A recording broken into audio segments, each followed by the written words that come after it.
Hello students, आज हम start कर रहे हैं अपने डिफरेंशियल इक्वेशन के इम्पोर्टेंट क्वेश्चन। ये जो हम पहला क्वेश्चन कर रहे हैं ये हरियाणा बोर्ड में 2022 में आया था। तो इस क्वेश्चन को हम किस तरह से करेंगे। ये क्वेश्चन हमारा वेरिएबल सेपरेशन का है। इस क्वेश्चन में हम सबसे पहले जो y है, y की जितनी भी टर्म्स हैं उनको हम लेफ्ट हैंड साइड पर लेके जाते हैं। जैसे यहाँ लिखा हुआ है डी वाई अपॉन, ये जो y है ये इसके अपॉन में आ जाएगा, इज इक्वल टू इधर लिखा हुआ है 10x, और जो ये dx है ये इधर आएगा तो ये इससे मल्टीप्लाई हो जाएगा। अब हम क्या करते हैं, सेपरेट करने के बाद दोनों साइड हम इंटीग्रेशन कर देते हैं। हमें पता है 1/y है, इसका जो इंटीग्रेशन होता है ये होता है log y, और जो 10x है इसका इंटीग्रेशन आ जाएगा log sec x प्लस, क्योंकि हमारे पास दोनों तरफ log हैं तो इसलिए हम जो c है इसे भी हम क्या करते हैं log में लेंगे, ये हो जाएगा log c। इसके बाद log y इजकल टू, अब हमें पता है एक प्रॉपर्टी होती है log m plus log n, ये बराबर होती है log m इंटू n के। तो हम इसका यूज करने वाले हैं, तो यहाँ पर ये हो जाएगा log sec x into c। अब हम क्या करेंगे, दोनों तरफ log है तो हम एक्सपोनेंशियल ले लेंगे बोथ साइड। एक्सपोनेंशियल लेने से ये log कैंसिल हो जाएगा, तो हमारे पास बचेगा y is equal to sec x into C. इसके बाद हमें क्या करना है, हमारे पास जो ये दिया हुआ है x इजकल टू 0 और y इजकल टू 1, ये हम पुट कर देते हैं। y की जगह 1 पुट करना है तो y की जगह पुट किया 1, और इधर लिखा हुआ है sec x की वैल्यू यहाँ 0 पुट कर देते हैं तो ये हो जाएगा sec 0 इंटू सी। ये हो गया 1 और sec 0 होता है 1 इंटू सी, तो इस तरह से हमारे पास c की वैल्यू आ गई है 1। तो हमारे पास जो आंसर आएगा, हम इस वाली इक्वेशन में c की वैल्यू 1 पुट कर देंगे तो ये हो जाएगा y equal to sec x into 1, मतलब आ गया हमारा answer y is equal to sec x। इस क्वेश्चन में हमें जनरल सॉल्यूशन निकालना है, तो हमें देखना है इसका जनरल सॉल्यूशन किस तरह से निकलेगा। हम अगर इस क्वेश्चन को ध्यान से देखें तो हम इसमें x और y को अलग अलग कर सकते हैं, मतलब हम इसमें वेरिएबल सेपरेशन वाला मेथड यूज कर सकते हैं। तो ये किस तरह से यूज होगा, इसमें हमें क्या करना होता है, y वाली टर्म्स एक तरफ करनी होती है। जैसे 1 प्लस वाई स्क्वेयर है, ये डी वाई के अपॉन में आ जाएगा इज इक्वल टू, और डी एक्स यहाँ पर आ जाएगा तो ये हो जाएगा D x upon 1 plus x square.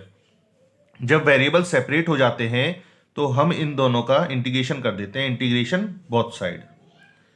अब हमें ये पता है कि 1 प्लस वाई स्क्वेयर का जो इंटीग्रेशन होता है ये होता है tan इनवर्स y। फॉर्मूला याद करना पड़ेगा, tan inverse y is equal to, इसका जो इंटीग्रेशन होगा वो होगा tan इनवर्स x।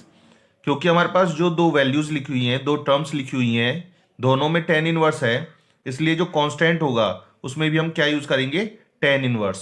तो ये हो जाएगा tan इनवर्स c। अब क्या करते हैं, जो ये tan इनवर्स है इसको इस साइड ले आते हैं, ये हो जाएगा tan inverse y minus tan inverse x is equal to tan inverse c। यहां पर हम इसका फॉर्मूला यूज कर लेते हैं, tan inverse x minus tan inverse y वाला, ये हो जाएगा यहां पर tan inverse y minus x upon 1 plus x y is equal to tan inverse c। अब क्या करेंगे, यहां पर tan इनवर्स से tan इनवर्स हटा देंगे, हमारे पास बचेगा y माइनस x upon 1 plus x y is equal to C. ये हमारा आंसर आ जाएगा। जो ये पिछला क्वेश्चन था ये 2021 के पेपर में आया था। अब जो हम क्वेश्चन करने जा रहे हैं ये 2020 में आया था क्वेश्चन, सेट डी में। ये जो क्वेश्चन है ये क्वेश्चन हमारे पास लीनियर डिफरेंशियल इक्वेशन का है, और ये है D Y upon D X plus P Y equal to Q की फॉर्म का। इसमें अगर हम कंपेयर करते हैं तो जो ये p है, p की वैल्यू आ जाएगी 2x upon 1 plus x square, तो हमने यहाँ लिख दिया है 2x upon 1 plus x square, और जो q है इज इक्वल टू में जो वैल्यू लिख रही है ये हमारे पास q की वैल्यू है। तो यहाँ पर हमें क्या करना होता है, दो स्टेप हैं। पहला स्टेप होता है इंटीग्रेटिंग फैक्टर निकालना। तो इंटीग्रेटिंग फैक्टर के लिए हमारे पास फॉर्मूला होता है ई की power integration P D x. तो यहाँ पर हमारे पास p की वैल्यू हमें पता है क्या है, 2x upon 1 plus x square. तो हम लिखेंगे e की पावर इंटीग्रेशन p की वैल्यू हमारे पास है, यहाँ पर लिखी हुई है 2x upon 1 plus x square D x. अब जैसा कि दिख रहा है नीचे वाली वैल्यू का जो डिफ्रेंशिएशन है ऊपर बना हुआ है। जब भी कभी ऐसे होता है कि नीचे वाली वैल्यू का डिफ्रेंशिएशन ऊपर बनता है तो नीचे वाली वैल्यू को हम लॉग में लिख देते हैं, ये इसका इंटीग्रेशन हो जाता है। अब ई और लॉग एक दूसरे को कैंसिल कर देते हैं तो हमारे पास जो आंसर आएगा वो आएगा 1 प्लस एक्स स्क्वेयर। इसके बाद हमारे पास फॉर्मूला होता है एक सेकंड स्टेप। फर्स्ट स्टेप ये हो गया। सेकंड स्टेप के लिए हम क्या करने वाले हैं, हम लिखेंगे y into integrating factor is equal to integrating q into integrating factor dx plus में c। सेकेंड स्टेप में हमारे पास एक ये फॉर्मूला टाइप में है कुछ, y into integrating factor is equal to integrating q into integrating factor dx plus c। ये याद करना होगा हमें, यहाँ पर एक तो ये और एक ये दोनों हमें याद करने होंगे। तो हमने क्या करा, इंटीग्रेटिंग फैक्टर की जगह तो हमने लिख दिया 1 प्लस एक्स स्क्वेयर। यहाँ जो इंटीग्रेटिंग फैक्टर लिखा हुआ है यहाँ पर हम लिख रहे हैं 1 प्लस एक्स स्क्वेयर। इसके बाद है यहाँ पर q की जो वैल्यू है वो ये रही, ये हमने यहाँ पर क्या कर दी, पुट कर दी। इसके बाद इंटीग्रेटिंग फैक्टर की वैल्यू पुट कर दी। अब हमारे पास 1 प्लस एक्स स्क्वेयर से 1 प्लस एक्स स्क्वेयर कैंसिल हो गया। ये वाली जो वैल्यूज हैं ये हमने ऐसी उतार दी। यहाँ पे बच रहा था कॉट एक्स, और जो ये कॉट एक्स है इसका जो इंटीग्रेशन होता है ये होता है लॉग साइन एक्स प्लस सी। तो ये क्वेश्चन कंप्लीट हो गया है। अब चलते हैं नेक्स्ट क्वेश्चन पर। ये क्वेश्चन भी हमारे पास पिछले क्वेश्चन की तरह है, ये भी हमारे पास बोर्ड में 2020 में आया था। सेट सी का है ये क्वेश्चन। इस क्वेश्चन में हमारे पास जो p है अगर हम कंपेयर करें तो p की वैल्यू है sec x, तो हमने p की वैल्यू लिख दी sec x। इसके बाद जो q है, q की वैल्यू हमारे पास है tan x। अब हमें क्या करना है, इसमें भी वही दो स्टेप है। पहला इंटीग्रेटिंग फैक्टर निकालना है जो कि होता है e की पावर इंटीग्रेशन p dx, और दूसरा स्टेप हमारे पास होता है सॉल्यूशन वाला y into integrating factor is equal to integration q into integrating factor dx plus c।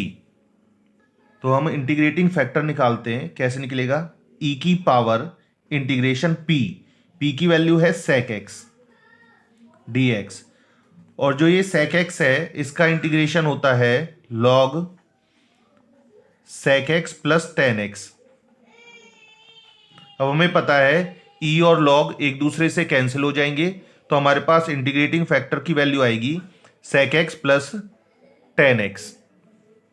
अब यहां पर लिखा हुआ है y इंटू इंटीग्रेटिंग फैक्टर की वैल्यू है sec x plus tan x is equal to q की वैल्यू हमारे पास लिखी हुई है tan x, और जो इंटीग्रेटिंग फैक्टर है इसकी वैल्यू अभी हमने निकाली है, ये है sec x plus tan x dx। अब हम क्या करेंगे, tan x की मल्टीप्लाई करते हैं sec x से, ये आ जाएगा sec x into tan x, plus tan x की मल्टीप्लाई tan x से करेंगे, ये आ जाएगा tan स्क्वेयर x dx। इसके बाद हम इसको तो ऐसे ही छोड़ रहे हैं sec x into tan x को, क्योंकि इसका इंटीग्रेशन हमें पता है क्या होता है। लेकिन tan स्क्वेयर x का इंटीग्रेशन डायरेक्ट नहीं निकाल सकते, इसलिए इसे चेंज करना पड़ता है sec स्क्वेयर x माइनस 1 में। अब देखो यहां पर लिख रहा है sec x into tan x, इसका जो इंटीग्रेशन होता है ये होता है sec x। अब यहां पर लिख रहा है sec स्क्वेयर x, इसका इंटीग्रेशन होता है tan x, और 1 का इंटीग्रेशन होता है x, और प्लस में c। ये हमारा आंसर आ जाएगा। ये जो क्वेश्चन है ये 2020 में सेट ए में आया हुआ है। ये भी डिफरेंशियल इक्वेशन का क्वेश्चन है, और ये भी हमारे पास लीनियर डिफरेंशियल इक्वेशन का क्वेश्चन है। लीनियर डिफरेंशियल इक्वेशन हमारे पास इस टाइप की होती है dy upon dx plus P Y is equal to Q. तो यहाँ पर हम देख रहे हैं dy अपॉन dx के आगे कुछ भी नहीं लिखा होता, लेकिन यहाँ पर क्या है x, तो इसलिए हम क्या करेंगे, इस x को हटाने के लिए सभी टर्म्स को हम x से डिवाइड कर देते हैं। जब हम डिवाइड करेंगे तो x से x कैंसिल हो जाएगा, हमारे पास क्या आएगा dy अपॉन dx प्लस इधर हम लिख सकते हैं 2 अपॉन एक्स इंटू में है y is equal to x से x स्क्वेयर कैंसिल करेंगे तो क्या बचेगा x बचेगा। इसके बाद अगर हम ऊपर से कंपेयर करें p की वैल्यू यहां से आ जाएगी 2 अपॉन एक्स, p की वैल्यू आ गई 2 अपॉन एक्स, और जो ये q है q की वैल्यू हो गई हमारे पास x। हमें पता है इसमें क्या निकालना होता है, इंटीग्रेटिंग फैक्टर निकालना होता है। क्या फॉर्मूला है e की पावर इंटीग्रेशन p dx। तो हम लिख सकते हैं e की पावर इंटीग्रेशन p की वैल्यू है 2 अपॉन एक्स dx, और हमें पता है 1 अपॉन एक्स का इंटीग्रेशन 2 तो हमने ऐसे लिख दिया, और 1 अपॉन एक्स का जो इंटीग्रेशन है ये होता है log x। इसको सॉल्व करने के लिए हम क्या करेंगे, जो ये 2 है इसको हम यहाँ पर पावर में ले जाएंगे, तो जो ये 2 था इसकी पावर में आ गया, ये हो गया एक्स स्क्वेयर, और ई और लॉग कैंसिल हो जाते हैं तो हमारे पास बचेगा एक्स स्क्वेयर। तो इंटीग्रेटिंग फैक्टर तो आ गया हमारे पास एक्स स्क्वेयर। इसके बाद सॉल्यूशन निकालने का क्या फॉर्मूला होता है, y into integrating factor is equal to integration q into integrating factor dx plus c, ये याद करना होगा। तो यहां पर हम क्या करते हैं, y ऐसे लिखा, इंटीग्रेटिंग फैक्टर की जगह क्या लिख सकते हैं हम X square is equal to integration q की वैल्यू है x तो हमने लिख दी x। अब इंटीग्रेटिंग फैक्टर है एक्स स्क्वेयर तो हमने लिखा X square dx plus c, तो ये हो जाएगा y into X square is equal to, इधर x और एक्स स्क्वेयर की मल्टीप्लाई बन जाएगी X cube dx plus c। अब यहां पर सिर्फ एक ही काम करना है, हमें क्या करना है, एक्स क्यूब का इंटीग्रेशन, और एक्स क्यूब का इंटीग्रेशन होता है इसकी जो पावर 3 है इसमें 1 प्लस करेंगे आएगा 4, और इसी 4 से हम डिवाइड कर देंगे और प्लस में c, इसका आंसर ये आ जाएगा। ये क्वेश्चन हमारे पास 2018 में आया हुआ है।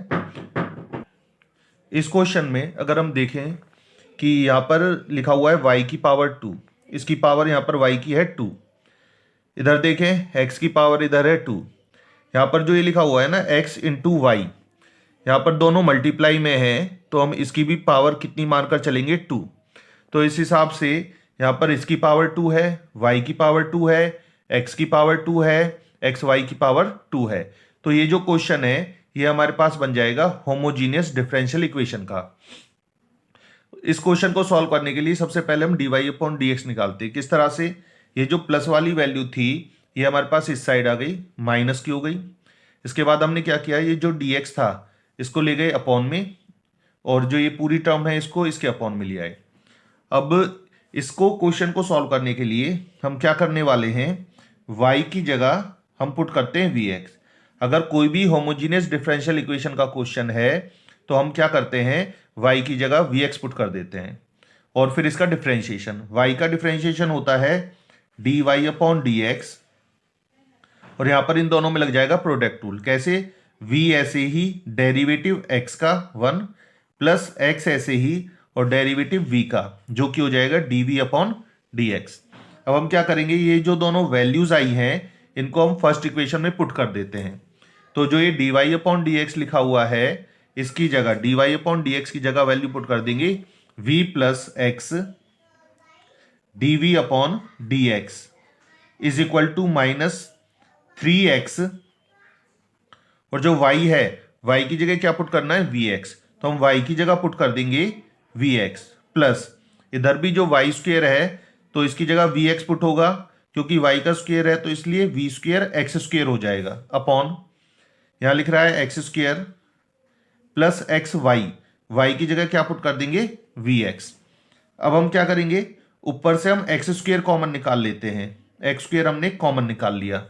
एक्स स्क्वेयर कॉमन निकालने के बाद इधर बचता है 3v plus x square common निकालने के बाद इधर बचेगा v स्क्वेयर अपॉन, नीचे से हमने एक्स स्क्वेयर कॉमन निकाला तो इधर तो बचेगा 1 प्लस v। अब एक्स स्क्वेयर से एक्स स्क्वेयर कैंसिल, इधर बचता है, यहां पर हम क्या करते हैं, इधर लिखेंगे x into D V upon D X और जो ये प्लस वाला v है इसको लेके आएंगे दूसरी साइड। यहाँ पर ये जो माइनस है ना, माइनस को अंदर मल्टीप्लाई करते हैं तो ये आएगा -3v, ये माइनस अंदर आएगा तो ये हो जाएगा v² अपॉन 1 + v, और जो ये प्लस वाला v था इसको इधर लिख देते हैं, ये हो जाएगा माइनस का v। अब इनका हम एलसीएम लेते हैं, एलसीएम आ जाएगा 1 + v, और यहाँ सॉल्व करेंगे तो ये हो जाएगा 3v - v²। अब v की मल्टीप्लाई इन दोनों से कर देते हैं तो ये हो जाएगा 1 की मल्टीप्लाई -v से तो ये -v, और +v की मल्टीप्लाई v से करेंगे तो ये हो जाएगा v²। इसको सॉल्व करेंगे तो हमारे पास वैल्यू आती है v² वाली दो टर्म में, तो ये हो जाएगा -2v², और जो v वाली है ये भी दो टर्म में -3v और -v, ये हो जाएगा -4v अपॉन 1 + v। इतना होने के बाद हम क्या करेंगे, इसमें हम वेरिएबल सेपरेशन वाला मेथड लगा देंगे। वो कैसे होता है कि v वाली जो टर्म्स है वो एक तरफ ले जाते हैं, जैसे यहाँ लिखा हुआ है 1 + v, तो यहाँ पर हमने लिख दिया, इसको ले गए दूसरी साइड ऊपर, और जो ये लिख रहा है ना 2v² -4v, या प्लस का कर दिया, माइनस को ऐसा करते हैं हम इसी साइड छोड़ देते हैं। ये दोनों टर्म चली गई दूसरी साइड, दूसरी साइड जाकर ये हो गई उल्टी, तो यहाँ पर क्या बचता है ऊपर dv। ये जो दोनों x वाली टर्म है ये चली जाएंगी दूसरी साइड, ये बन जाएगा dx अपॉन x। अब हम दोनों साइड इंटीग्रेशन कर देते हैं। इस साइड तो सिंपल सा इंटीग्रेशन आ जाएगा, 1/x का हो जाता है log x। इधर अगर हम नीचे वाली वैल्यू का डेरिवेटिव करके देखें, डिफरेंशिएशन करके देखें 2v² + 4v का, तो ये आ जाएगा 4v + 4। इसमें से अगर 4 कॉमन निकालें तो ये आएगा v + 1। तो अगर मैं इसको 4 से मल्टीप्लाई और 4 से डिवाइड कर दूं तो ये क्या बनेगा, नीचे का डेरिवेटिव बन गया ऊपर। जब भी कभी ऐसा होता है नीचे वाली टर्म का डेरिवेटिव ऊपर हो तो हम इसे किस में लिख देते हैं, लॉग में। डिनोमिनेटर को हम किस में लिख देते हैं, लॉग में। कब लिखते हैं, जब डिनोमिनेटर का जो डेरिवेटिव है, डिफरेंशिएशन है, अगर ऊपर बनता है तो नीचे वाली वैल्यू को हम किसके साथ लिख देते हैं, लॉग के साथ। और यहां पर प्लस में क्या आना है, c, क्योंकि दोनों टर्म्स हमारी लॉग में है तो इसलिए हम c को भी किस में लिखेंगे, लॉग में। अब क्या करेंगे, हमें पता है जो होता है log m - log n, ये हो जाता है log m अपॉन n, मतलब माइनस वाली जो टर्म होती है वो आ जाती है नीचे। ये जो 1/4 लिखा हुआ है इसको ऐसा ही लिख देते हैं अभी के लिए। और नेक्स्ट स्टेप में क्या करेंगे, डिवाइड से दूसरी साइड इसको मल्टीप्लाई में ले जाएंगे, ये आ जाएगा 4 log c अपॉन x। अब क्या करते हैं, ये जो पावर, ये जो 4 है ये हमारे पास पावर में चला जाएगा। कैसे, ये होता है ना log m की पावर n, ये होता है n log m, मतलब ये जो पावर थी वो आगे आ जाती है log। तो हम क्या करेंगे, ये वापस हम इसको पावर में ले जाएंगे, ये हो जाएगा c की पावर 4 अपॉन x की पावर 4 log। हमने क्या पुट किया था, y की जगह vx, तो यहां से अगर हम v की वैल्यू निकालने लगे तो ये आ जाएगा हमारे पास y अपॉन x। तो हम v की जगह हम लिख देंगे y upon x plus 4, v की जगह लिखेंगे y अपॉन x। दोनों तरफ से log हटा देते हैं, log हटाने के बाद आएगा 2y² upon x² plus 4y upon x is equal to c की पावर 4 अपॉन x की पावर 4। यहां पर हम एलसीएम लेंगे, एलसीएम आ जाएगा x² और ऊपर वैल्यू आएगी 2y² प्लस x से इसको कैंसिल करेंगे, x² को तो बचेगा x, और इस x की ऊपर मल्टीप्लाई करेंगे, ये आएगा 4xy is equal to c की पावर 4 अपॉन x की पावर 4। ये जो x की पावर 4 है इस साइड आकर मल्टीप्लाई हो जाएगा, इधर लिख रहा है 2y² plus 4xy upon x²। ये जो x की पावर 4 डिवाइड में इधर आ जाएगा मल्टीप्लाई में, ये हो जाएगा x की power 4 is equal to c की पावर 4। कैंसिल कर देते हैं, इधर क्या बचेगा फिर हमारे पास x², और ये हमारा इसका आंसर आ जाएगा x² is equal to c की पावर 4।